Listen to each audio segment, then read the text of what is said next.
I'm Doug with jerky.com. Today we're in our test kitchen making peanut butter sriracha bacon jerky. All right, we're using Right brand bacon. If you watch any of our stuff, you know this is our bacon of choice. Thick cut, works really well for jerky. Now this here is about a 2.5 pound bag.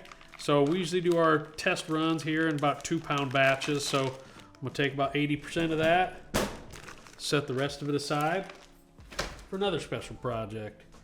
We also take the bacon, we cut it in half. 2 reasons. One, it's almost exactly the length of the trays for the dehydrator.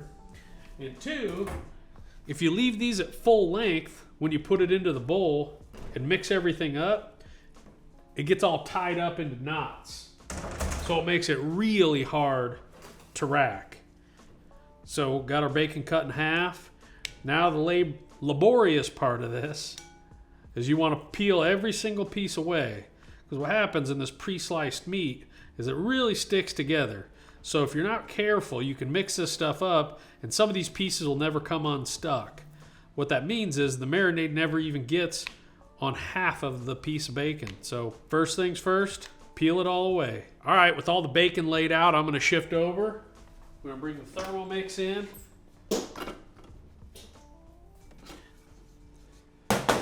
Now we're gonna get all of our ingredients.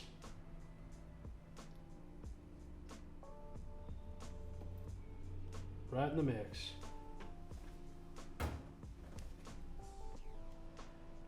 Got our peanut butter, we're adding our peanut butter powder.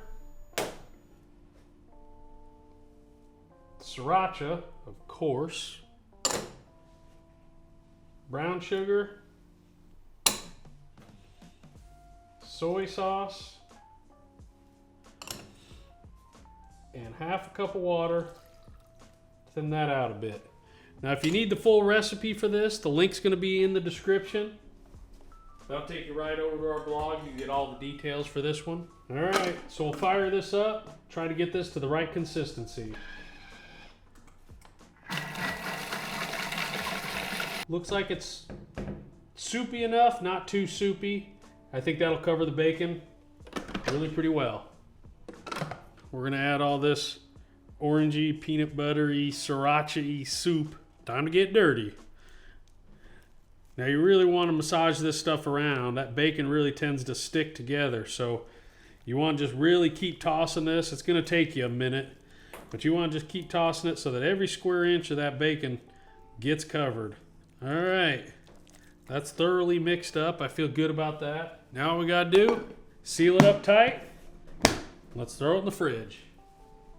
It's been a little over 2 days. Gonna pull this peanut butter sriracha out. We're gonna get it all racked up. Now you can kind of see why I cut it in half. See, some of this stuff, it's just twisted in there, tied between different pieces. If it were twice the length, it's really hard to get undone without ripping each piece. So trust me, take the smaller pieces when you start making this stuff. Makes your life so much easier. You don't have to worry too much about tetrasizing it. We got plenty of rack space. So you can kind of see how some of this meat really changes shape a little bit after marinating. It definitely didn't come out of the package that wide.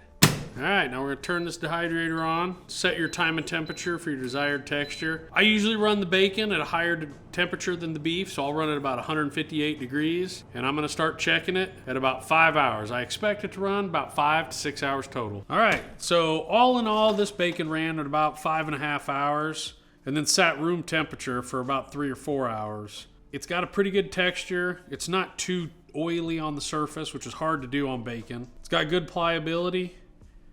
I'm calling this one done.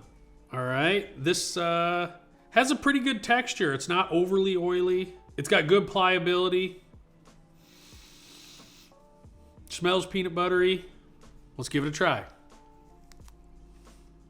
This definitely has the peanut butter taste, and that heat definitely creeps up on you. I think this one's a keeper. If you're looking for something interesting, you want to try something other than beef, definitely give peanut butter sriracha bacon jerky a try.